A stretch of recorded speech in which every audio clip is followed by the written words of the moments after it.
Hola, ¿qué tal amigos? ¿Cómo están? Bienvenidos al podcast de Newman.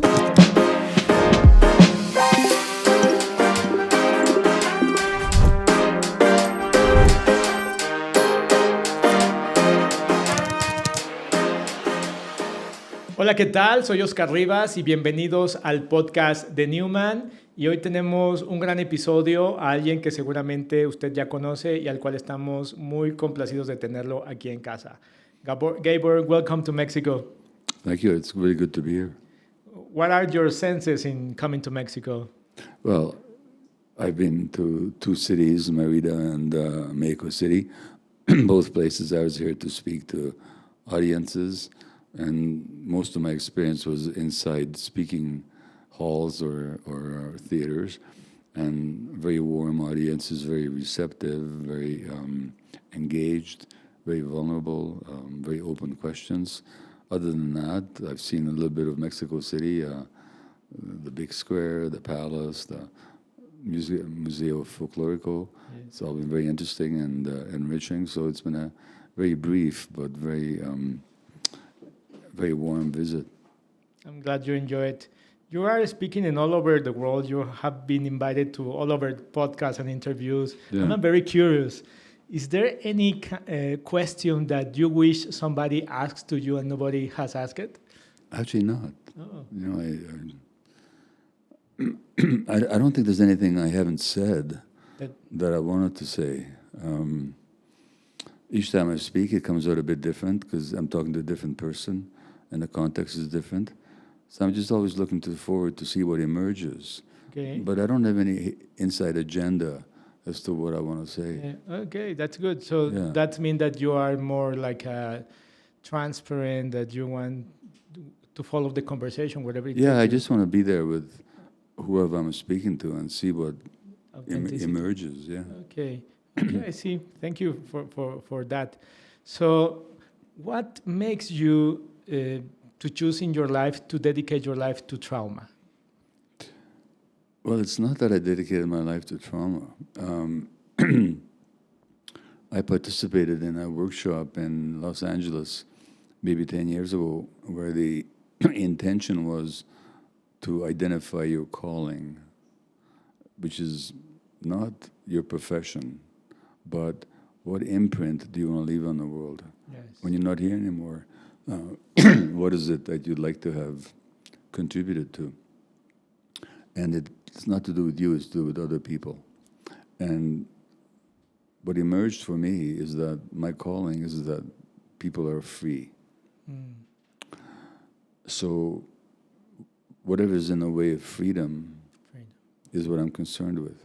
Yes. So to the extent that I'm interested in trauma, it's not for its own sake, but because it keeps people from being free. Yes. It keeps people from being freely themselves, yes, from feeling what they feel, even from thinking what their minds would automatically or authentically think if they were free. So trauma is one of the major barriers to internal freedom, and that's why I'm interested in it. Yes.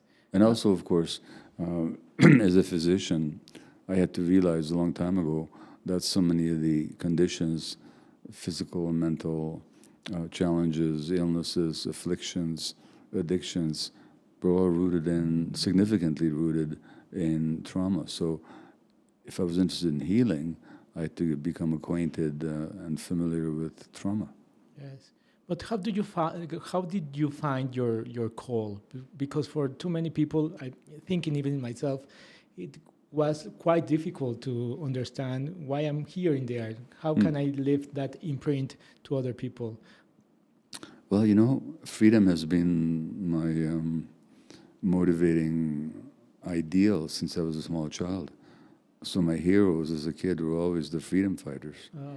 You know, there was always the losers because in history, the freedom fighters don't do very well. Yes. You know, but the slaves that rebelled against the Roman Empire or the French revolutionaries, the guerrillas in Spain who fought against the French Empire, the partisans in the Second World War that fought against the Germans, the Russian revolutionaries of the 19th and 20th centuries. Not that I agree with what they did, but to the extent that their ideal was one of freedom, I identify with it. And when I was in grade 6, on my report card, the teacher said that he needs to watch it because he's inciting his classmates, because I would argue against the rules. So there was something in me that freedom always inspired me. Is there something that you feel that you are not free to do now? No, not really. I mean, there's nothing that I want to do that I'm not free to do now. That doesn't mean that I get to achieve everything I want or succeed in everything, but there's nothing holding me back. I can say and think and write whatever I want. So in that stand, to that degree, I'm very fortunate, and I'm very fortunate in that what I do have to say seems to be of interest to a lot of people. So not only do I get to say what I think, I also get people listening to it. Yes, I know. I'm thinking in myself, and for example, it is complicated for most of our clients to find that inner space, the inner world that make you free. No? Mm-hmm. You talk too much about authenticity, how trauma detaches from that. And it is difficult for many of us to be fully authentic, no? Yeah. Without losing freedom or without losing, for example, pleasing other people. Well, for some people, depending on the political situation, it's absolutely life-endangering to speak freely. You know? For those of us that are not facing that, we have a fear of being different or being not accepted or rejected and so on, and that keeps us from being ourselves. Yes. So you are now 82? 82, yeah. What are your thoughts now that you are 82 that you never thought when you was like 50, 60? Well, that has to do with death. Like, I'm 82, I'm reasonably good health, but let's say I live another 2 years. If I die at the age of 84, nobody's going to say, "Oh, he died so young," you know. So I'm very aware of the passage of time, and that. No, this is true for all of us. From the moment we're born, we never know when we're going to die, and we could die. Yes. I could die today. Everybody, to live I'm just 10 years more. I'm just reading a book by an American writer, Laura Berman, it's called For Crying Out Loud, and it's about the death of her 16-year-old son of a sudden overdose. They wake up one morning, everything is fine. That afternoon, the kid is dead, age 16. So you never know.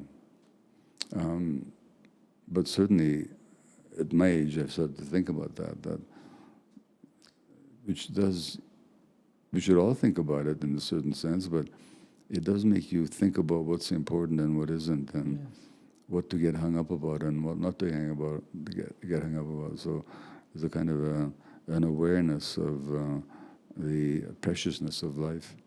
Yes. Hearing you talking about that and hearing you from your heart, it seems that you talk about with peace. Yeah. How do you find that peace, thinking about that?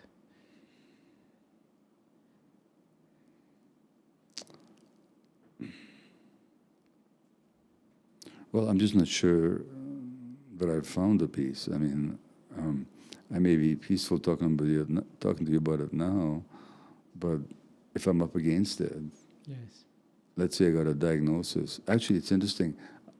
We should have this conversation because last night I dreamt that I got some diagnosis that left me maybe 1 or 2 years to die and to live. And I'm thinking, I hope that dream is not prophetic somehow, but I don't know how peaceful I'll be once I'm really up against it, you know. So it's one thing to talk about it peacefully on a podcast. It's another to be peaceful actually in the face of it. I have no idea. Yes, because peace is nothing that you can teach with the mind, No. with reading a book or with a manual or a course. No. No? But I'll tell you something. The more you clear out your life, the more I clear out my life, the more I deal with my inauthenticity, the more I behave in ways that have integrity and that are loving, I think the easier it becomes. Yes. Because then you're not facing it with all these regrets, you know? So I think that's important. Yes. Suddenly you are in all podcasts, you are in all bookshelves. Yeah. Is there anything that you make you on authenticity that you hate about the job, about the role that you're playing? When I'm doing my work, speaking or writing or counseling people or teaching, it's quite authentic.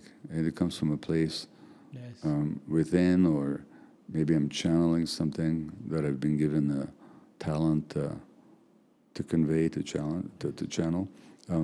The inauthenticity shows up, has shown up in the gap between the way I'm able to be in public and on the work and the way I'm at home or in my personal relationships. Yes. That's what the gap has been, you know. And like earlier today, I did some teaching and people asked questions, and I know that my answers were very present and quite compassionate.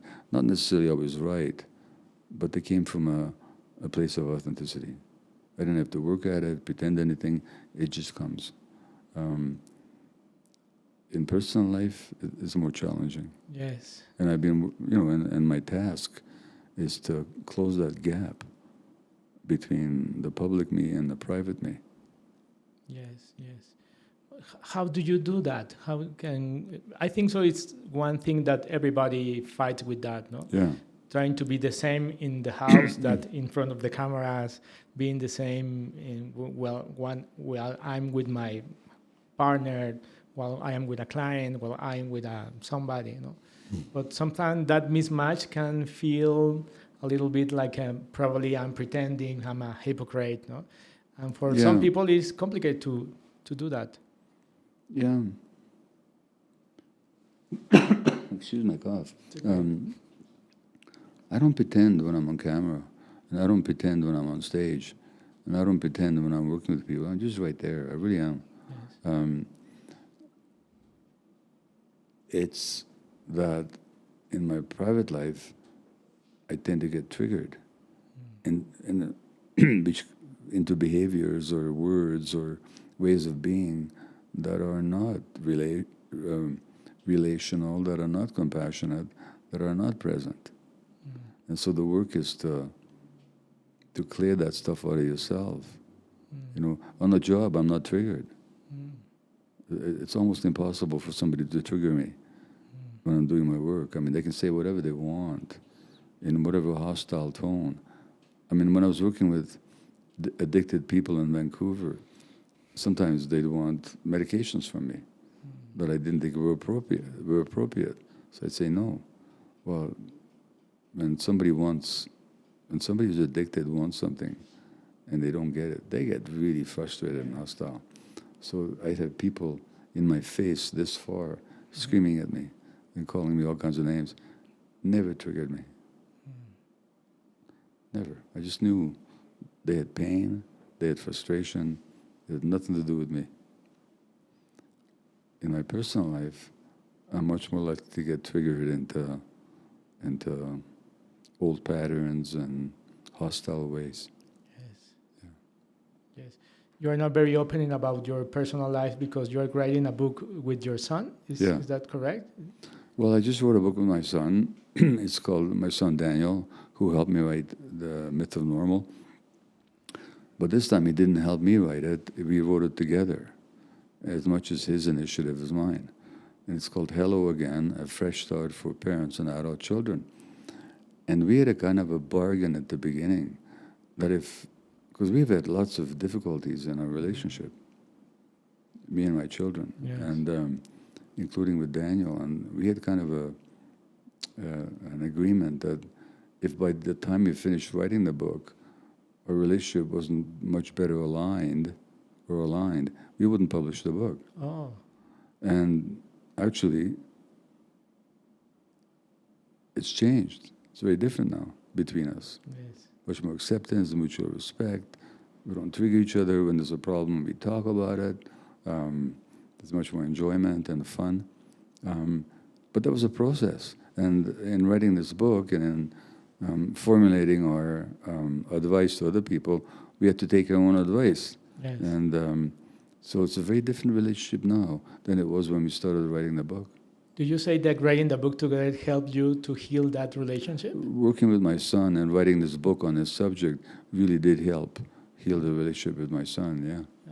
Hearing that, it compels me because my dad just passed away like 3 months ago, 2 months ago. And I was not very close to my dad. Yeah. I can tell you that I almost feel guilty that I don't felt nothing when my dad dies. Of course, I felt a lot of confusing emotions because I'm a psychotherapist, also because I'm talking about healing, also I'm a very spiritual man, and I couldn't accommodate that loss, no? Because I always needed a father, and I'm very compelled to read that kind of book because probably that was the book that I need to read in order to... Well, you know what? So in the book, we do talk about what happens when you're dealing with parents who are no longer alive. Yes. You know, and I'll tell you a perspective. When my father died, I didn't feel a lot of sadness or grief. My brothers did. I didn't. It came later, but it didn't come right away. Yes. And I even felt some resentment. Yes. Now, when I was born, my father wasn't around. He was in forced labor. And then I saw him once, or he saw me once when I was a month old. And after that, he was gone. And I didn't see him again until I was 15 months of age. Yes. So I had no father. And when he came back, according to my mother, it took a while for us to develop a relationship. Yes. Now, I'm suggesting that in your case, when you say you didn't feel very much, you felt guilty about it, I think because, just I'm suggesting as a possibility, you already had been through the loss of your father when you were much younger. Yes. And you must have had feelings about that. Yes. But you had to bury those feelings. Of course. Because you couldn't allow yourself to experience them. It was too painful. So when your father actually died, it's like you've already been through this loss once before. Yes. So guilt, I tell people, there's no point feeling guilty about what you feel or what you don't feel. You don't deliberately decide not to feel too much when your father dies. It's just your reality. It is. No, if you decided, no, I'm not, it was a conscious choice, we might talk about guilt. But there's no conscious choice, so why feel guilty about something that you're not doing? So it's more interesting to explore why those emotions didn't come up for you than to criticize yourself. Yes, and I can relate to you because, for example, for my sister, it was a terrible loss. Yeah. I watched her, all my sister suffering, and for me it's like I can feel nothing. But as you said, my grief, I lost my father, I think so, since I was 15 years old. No? Probably before then. Yeah, probably before that. Emotionally speaking, probably before then. Yes, probably since I was 4 years old. Yeah, probably before that. I don't remember before that. And you and your sister didn't have the same father. We don't have the same father. Yeah. When my parents divorced, for me it was like, I don't need a father anymore, but for my sister, they need her father. So I was okay, no? Yeah. And that's why my sisters can relate to my father very good and not. And in the other hand, my mother was very overprotected of me. Yeah. Well, you and I talked about that, and I made the point that there's no such thing as overprotective. You're either protective or you're not protective. Oh. Overprotective is impossible. But the word is actually a euphemism for controlling. Controlling, wow. So your mother wasn't overprotective, she was controlling. Controlling, yes. I am not criticizing her. No. That controlling came out of an anxiety on her part that if I don't control things, they're going to go bad. But the impact on you is that you were controlled. Yes. Not allowed to fully be yourself. Or yes. So it's not protection, it's control. Yes, yes. It's very powerful to see it that way because it makes a lot of sense in me. Yeah. And for example, a lot of me since I'm a teenager, I always felt that I'm orphan. That you're an orphan. Yes, I feel like an orphan. No? Right now in Newman, we did a lot of stuff with working with orphan kids. Yeah. And I understand later why I care so much for these orphan kids. Of course. It's because I always felt orphan, no brothers, no fathers, dealing all by myself. So what this book can help people like me? The new book? The new book, yes. It'll help you complete the relationship. Yes. So that there's no regrets and no resentment, just acceptance Of course. of how it is and how it was. It means that the past no longer dominates how you relate to the memory of your father. Yes.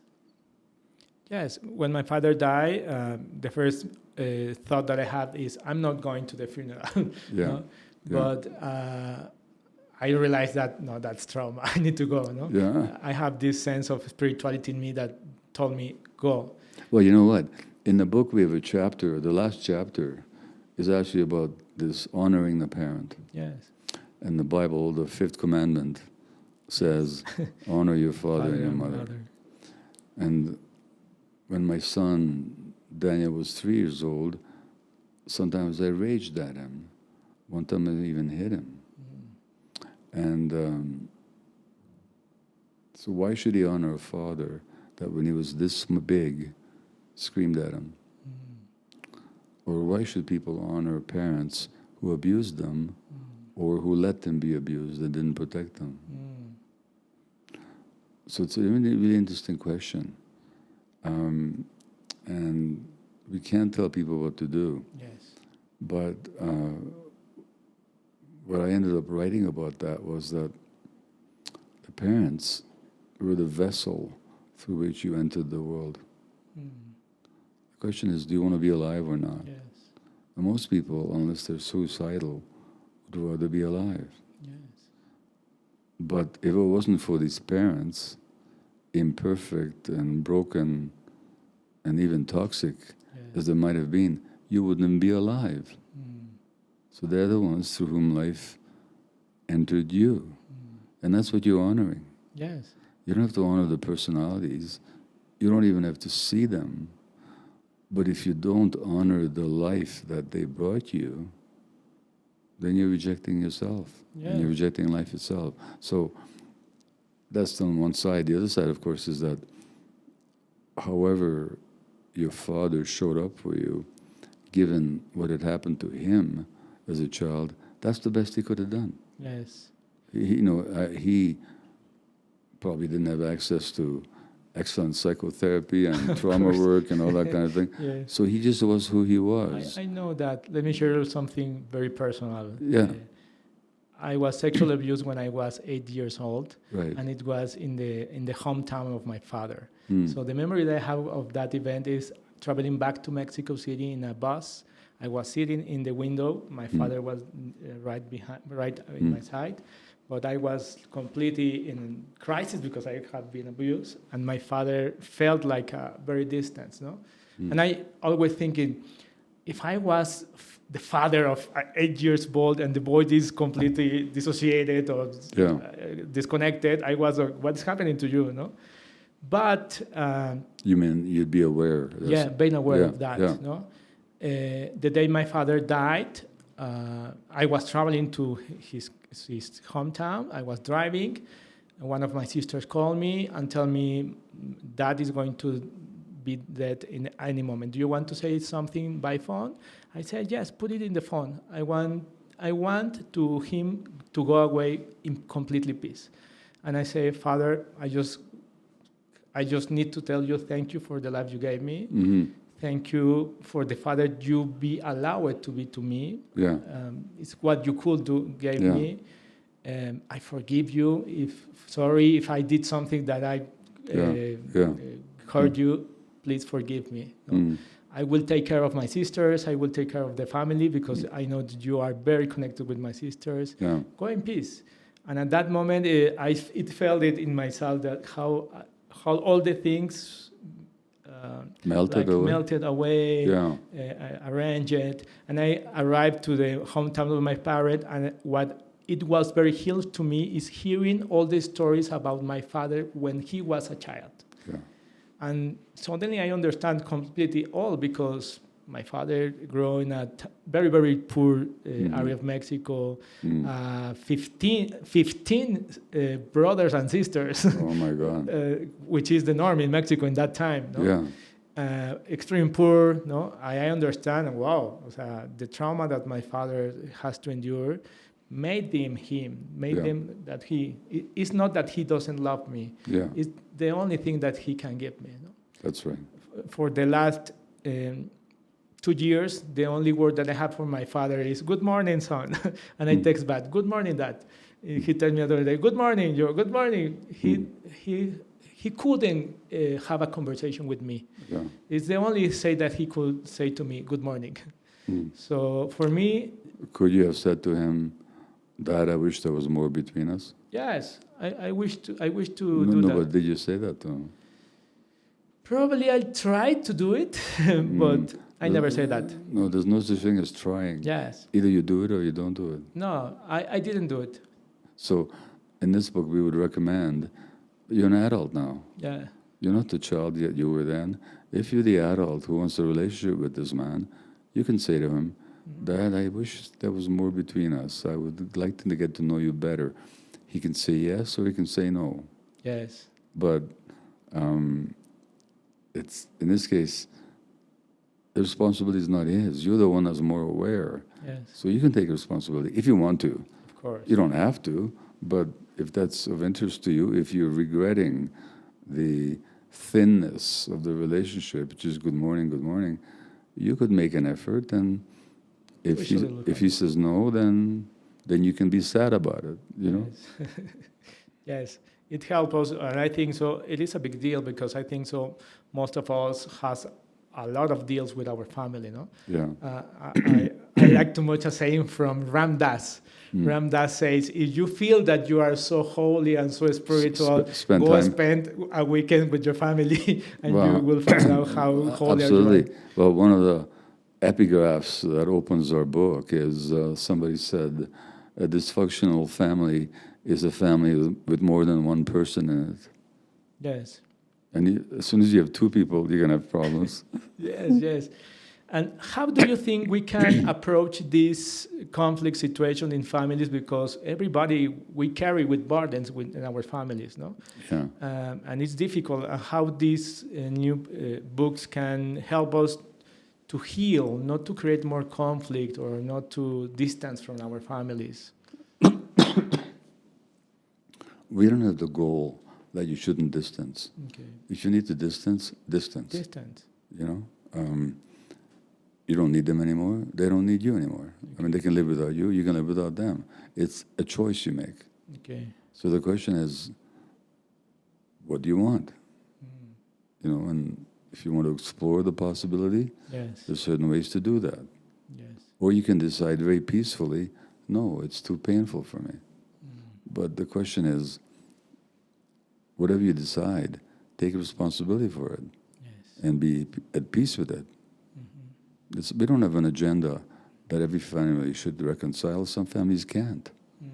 But then, can you make that decision without resentment and all these negative feelings and regrets and all that? Can you just move on with your life? That helps. Yeah. Now, if you want to explore the possibility of contact, We give lots of pathways about that. But the main thing we're trying to do in this book, and by the way, we're talking a bit prematurely because Yes. we just finished writing it last week, and it'll be published in next spring in 2027. But really what we want to do in this book is not to transform the relationship, but to transform your own relationship to the relationship. Your own relationship with the relationship. Yeah, so it's internal work. It's not so much trying to work on the other person, but it's on your own relationship to the relationship. Oh. That's what changes everything. Can you give me an example of that? Well, we talk about certain prototypes. Prototypes are automatic patterns that people fall into when they're just behaving in like characters in a play. And when you go to the theater, the audience knows that this is a play, and the characters are not real. Yes. So when somebody takes a gun and shoots somebody else, nobody's afraid because they might feel sad and so on, but nobody rushes on stage to try and take the gun away from the actor. Yes. Because we know they're playing a role. But the characters don't know that they're playing a role. To the characters, it's real. And they go through it, and they go through their actions and their reactions, and the play ends, and next night it starts again. The same characters, the same script, the same play. And the characters don't know that they've already been through this. It feels like they're present to them. So prototypes are ways of being that are scripted unconsciously. So for example, we have 5 prototypes, each for the adult child or 5 for the parent. One prototype for the parent is the guilty parent. When the guilty parent looks at the child, all they see is their own mistakes and their own... They don't see the child. Okay. They see themselves. And so that they're not relating to the person as a real person. They're relating to the person as a projector of their own guilt. That's not helpful. So, we don't criticize these prototypes. We say, notice when you're in it. And then you make a choice. Yes. Do I want to stay in this, or do I let it go? Okay? A prototype of a child might be the the dutiful child. The child is just compelled to automatically take care of the parent. Okay. Not when the parent is old and helpless, but like emotionally. Well, that's a prototype. And it's not good for the relationship, it's not good for you. Yes. If you're in that role. So we're saying, notice the prototype when you fall into it. And then as soon as you become aware of it, now you can drop it. So you're no longer playing out a script. Yes. Now you're taking action Yes. in the present. So mostly it's about becoming conscious of the automatic patterns within yourself and then dropping it. How can we break the pattern of being an aftermath of these prototypes? No? For example, you say my mother was very controlling. It is true. No? I heard a lot of that on all of my clients, a lot of people that I can't understand with my mother. No, for example, my mother, I also distant from my mother because I felt that if I was close to her, she's going to drown me. I feel like I feel suffocated about her. Yeah. So I ran away from her for too many years. But now that I'm adult, I'm trying to... Actually, I can tell you, I did one psychedelic assisted therapy session that helped me to heal the relationship with my mother. No? Good. I understand that, but at the end, I keep seeing that sequels in me, for example. But being in the cycle and seeing the cycle are not the same. Okay. As soon as you see it, you have some choice. Yes. If you end it automatically, you have no choice. Yes. So the point is to see it. I'll tell you a funny story. Yeah, tell it. I knew a guy whose name was, he's from India, his name was Anurag. And Anurag's mother, every time he visited her, she would say, Anurag, are you eating enough? An adult, Anurag is in his 30s, and Anurag goes, yeah, Mom, stop treating me like a child. Next time he visits, Anurag, are you eating enough? Mom, when are you going to leave me alone? It's my life. If I eat, I eat. If I don't eat, leave me alone. The next time, Anurag, are you eating enough? And Anurag says, when are you going to let me be an adult already? Leave me alone. Yes. And then Anurag does this program. I'm not going to name it, but it's a program that helps you get to know yourself and to drop old patterns and so on. So Anurag is all excited and about what he's learned and all the new insights that he's gained, yes. And he's keen to share that with his mother. So he goes visits his mother. This is a true story. Yes. Visits his mother, and Anurag is all excited about telling her about the new learnings, and all the mother just says, Anurag, are you eating enough? And Anurag says, I finally got it. This woman just wants to know if I'm eating enough. And she said, yes, Mom, I'm eating enough. And that was the end of it. But until then, he was a child resenting the control. Yes.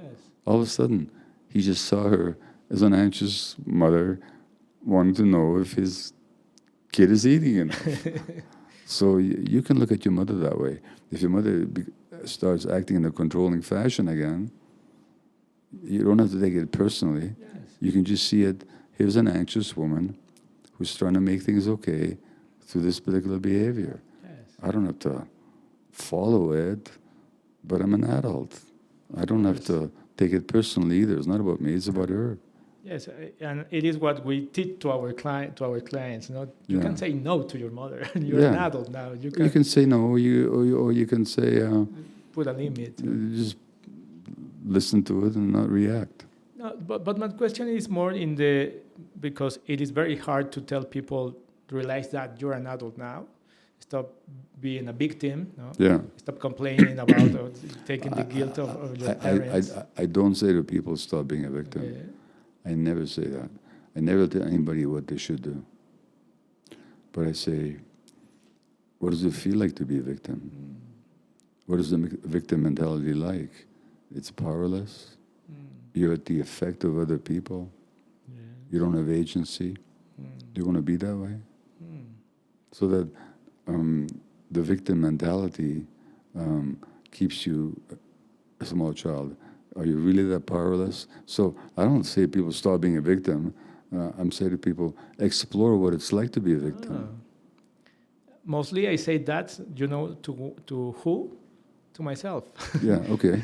It's the kind of Yes, because, for example, suddenly I find myself alone Saturday night, realizing that the most of the time that I need to make friends was the teenager, the young people. I don't have friends, I don't have brothers, I'm alone.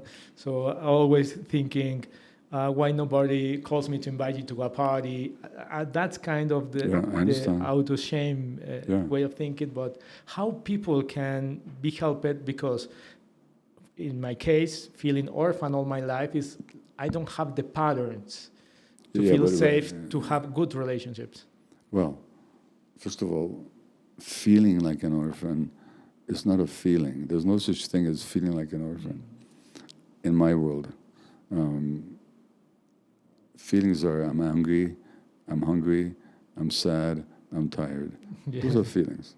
I'm an orphan is not a feeling. Yes. What is it? It's abandoned. Sorry? Lonely, abandoned. No, those are lonely is kind of like a feeling. I am an orphan is not a feeling. It's a point of view. It's a perception. Yes. Okay? Yes. Now, what do you feel like when you believe that you're an orphan? I feel sad. So there's sadness there. Yes. Okay? So, and an orphan is a child who doesn't have any capacity to change their orphanhood. But are you a child? Are you without resources? No. Do you have the capacity? You do great work in the world. You meet a lot of people. You have the freedom, if you want, to go to events, meet people. Yes. So your orphanhood at this point is simply a point of view. that has nothing to do with your present situation. Yes. You might feel lonely, but that doesn't make you an orphan. That just makes you lonely. Yes. And if you're lonely, you might consider, how can I make contacts and create new relationships? That's completely up to you. Yes. But if you define yourself as an orphan, by definition, you're helpless. Yes. And it's just changing your point of view, your perception. That's right. Well, and the perception was based on real experience, but it's not in the present. The loneliness might be present, Yes. but orphanhood is not in the present. Yes. Well, what ended helping me is because also I found out I spent a lot of time lonely, but also I started realizing this is also a spiritual path for me. A lot of mystics spend a lot of time like in these lonely places, in Spanish you say ermitaño. I know that it's not also very healthy, but the spirituality in me has helped me to realize also who am I. No? His younger poet was published as letters to a young poet. And in one of his letters he says, do not allow yourself to be confused in your aloneness by something within you that wishes to be released from it. Yes. Wow. This very wish, if you will calmly and deliberately use it as a tool, will help to expand your solitude into far distant realms. He says, people have, with the help of so many conventions, resolved everything the easy way, on the easiest side of the easy. But it is clear that we must embrace struggle. Yes. Every little thing conforms to it. Everything in nature grows and struggles in its own way, establishing its own identity, insisting on it at all costs and against all resistance. We can be sure of very little, but the need to course struggle is a surety that will never leave us. It is good to be lonely, for being alone is not easy. Yes. The fact that something is difficult must be one more reason to do it. So that's what you're maybe finding. Yes. That in that aloneness, you're finding some meaning, some higher resonance. Yes, it is like you said, making aware that probably I was never alone. Yeah. I start realizing that to heal that, realizing I was all this time with which I call God, Yeah. or which all other people calls the universe, Yeah, life. yeah, sure. And that is very important realizing thing in my life. Well, if you realize that, that's more important than going to a party. Yeah. But mind you, if you feel like going to a party, go to a party, or find one.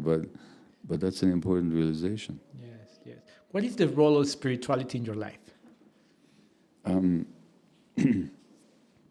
I've never had any kind of a regular spiritual practice. Okay. I'm not religious at all. I have no religious faith in any being that controls or influences life. But at the same time, it's impossible not to be aware that we all come from the same earth and the same nothingness, Yes. and we all go back to it. The nothingness. And there are certain laws in the universe that if you follow them, you do well, and if you don't, you create bad karma for yourself and for other people. The sense of belonging, a sense of love, it's getting stronger and stronger in me. And so that's without any specific affiliation with any religion. Yeah, but I have a lot of I'm interested in spiritual things. These days, every morning, I read the Bhagavad Gita, the Hindu spiritual classic. I've read I'm always going back to the New Testament, sometimes the Old Testament, what they call, Yes. I mean, we Jews, we don't call it the Old Testament, we call it the Bible, you know? Yes. Yes. Christians call it the Old Testament, to distinguish it from the Gospels. So there's a lot of beautiful teaching there, a lot of truths that people have not just understood, but actually experienced, spiritual truths. And when I read about those things, I realize that it's true. I haven't had one of those direct experiences, but I know that they're true. So what in me knows that? You know, so there's a spiritual side to every human being. Some it's more developed than others. Some it's more, takes up more of their energies and their endeavors than, say, in my life. But it's always there. Yeah. Do you remember, can you recall any specific moment or history when it was a turning point in your life to be more open to this spirituality? Yes. A friend of mine has been leading retreats called enlightenment retreats. And it's not it's not religious, but it's, I'm not going to go into the details of it, but the intention of it is that people should have a direct experience of reality. Yes. And it was through his influence that I began to explore spiritual teachings. So I would say that was a big influence on me. And, you know, I have a whole shelf at home full of spiritual books. Every time I have a crisis, I buy another spiritual book, which sits on the shelf. Yes, I know that. Occasionally I look at them. Okay. And it helps you? Sorry? It helps you? Yeah, sometimes. The problem is when I'm feeling really bad, nothing helps me. Oh. So I can read Saint Teresa of Avila or Saint John of the Cross, or I can read the Buddha, or I can read the Gita, or I can read Jesus. And when I'm in a reasonably balanced mood, I find them inspiring and helpful. But when I'm feeling really down and hostile, it's just a bunch of words. Yes. You know, so when you most need it, yes, is when it's least available to me. But that's a matter of practice. And I don't have a disciplined practice. What do you think is the role of spirituality in helping people overcome trauma? Well, it can be both a help or a hindrance. Yes. Because people can be told this is the will of God, and you know, you just have faith, and yes, you know, it's just terrible. Yes. At the same time, some people, when they really sense that they're not alone, that there is a larger force that kind of brought them into the world and helps to sustain them, that can help them go through difficult experiences. Yes. So from my perspective, in this talk that I gave for the Newman Institute here in Mexico City, I talked about the concept that human beings are biopsychosocial creatures, that our biology is inseparable from our psychology, yes, and from our social relationships. Yes. But I never said, and actually I just forgot to say, that actually we're biopsychosocial spiritual creatures. And in the North American indigenous tradition, there's this concept of the medicine wheel. Yes. And the medicine wheel is 4 quadrants. There's the physical, there's the mental, which is our thoughts and our emotions. Yes. There's the social, our relationship with other beings, and then there's the spiritual, which is our relationship with the whole universe, all of existence. And according to that tradition, as I understand it, all those 4 quadrants have to be in balance for us to be really healthy. Yes. And I think there's truth to that. Yes, I think so. It is one of the problems that we have now in our culture, that we separate everything. Yeah. Is as if we can separate our psychology life from our inner life, from our inner spiritual life. I think so. It's the same. No? Yeah. Inside of me, it feels the same. Or you can go to the church on Sunday or the synagogue on Saturday, and that's your spiritual life. Yes. But it doesn't inform how you behave in the world or how you feel in the world. So that's a misuse of spiritual teaching. Spiritual teaching. Yeah. I learned this concept that I like so much, that is abuse of consciousness, which is this sacred space that I think everybody has, this sacred space in us, where whatever is sacred to you is only you and the Creator and God, no? And the abuse of consciousness comes when somebody come to this space and tell to you, God is going to be angry to you if you keep doing that. Yeah, no? but it's really smart how people know what's in the mind of God. Yeah. When they're telling you what God's going to do. What God thinks. Yeah, We're figuring out all the theology. I'm so great that I know what God's going to do. Yeah, I'm very suspicious when everybody talks about that, no? And a lot of people have been hurt about these religions and these people thinking about that, no? But at the bottom of that, as I saw with my parents, I saw trauma in their life. I saw these patterns. I saw people desperate to control, to understand the way of thinking, to make the world feel more safe. No? Yeah. Well, look, the teaching is that God created human beings in her own image. It's interesting we talk about a he, why, you know? Yes. I mean, you know, but you have to... not every language is a gender distinction, by the way. You know, but God created human beings in their own image, in the God's own image. Actually, it's human beings that create God in their own image, because some people will look on God as forgiving and loving and a compassionate creator. Yes.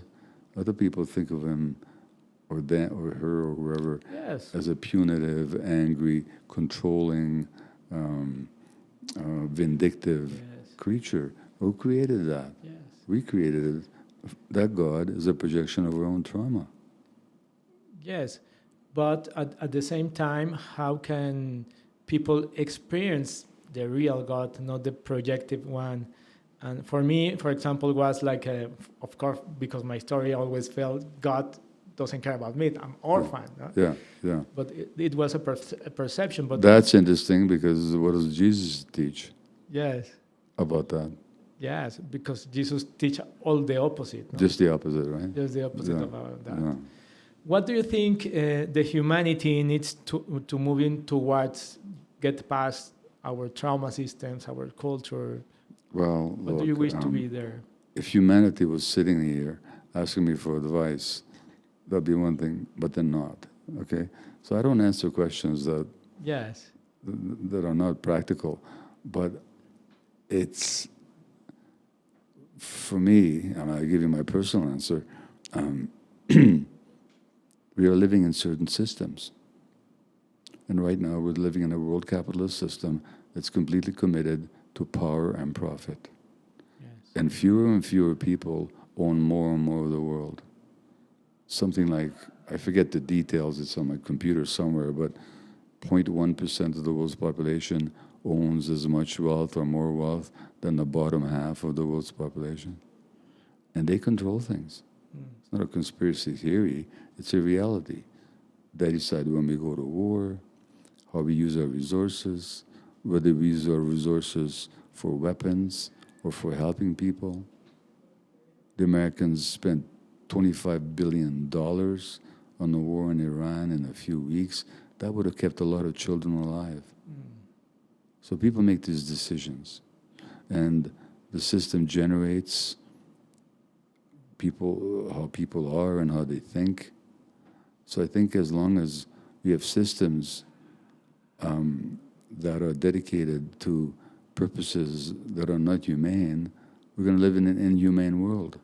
And some people might find relief and release through spirituality, and that's good. Yes. And some people will do therapy and find some liberation, from their past. That's all great. But ultimately, if you're talking about humanity, as long as we live in systems that are anti-human, we're going to have a problem. Yes, and at the end, it comes to me, it is that even spirituality or therapy, what the humanity needs more is kindness, it's compassion, it's Yeah. connectedness, because probably the God you're going to encounter is the one that I have in front of me. You know? Yeah. And you can be that healing force and healing embrace and healing. That's Be right. be here with you without judging, Yeah. just being here. Well, that we can offer each other. I mean, people Yes. can offer that to each other, but it takes a lot of work to get there. Yes, and probably we're going to find a more real God in this kind of connection and this kind of compassion that Yeah. the big picture outside God. Yeah. One final thing that you want to say to Mexican people, Latin American people? Good luck in the World Cup. Yes, good luck. What can I tell you? Yeah, No, I don't have anything more to say. okay. Thank you, Gabor, for being here. Okay, my pleasure. Thank you. Gracias. Gracias. De nada, señor. Yeah. Gracias.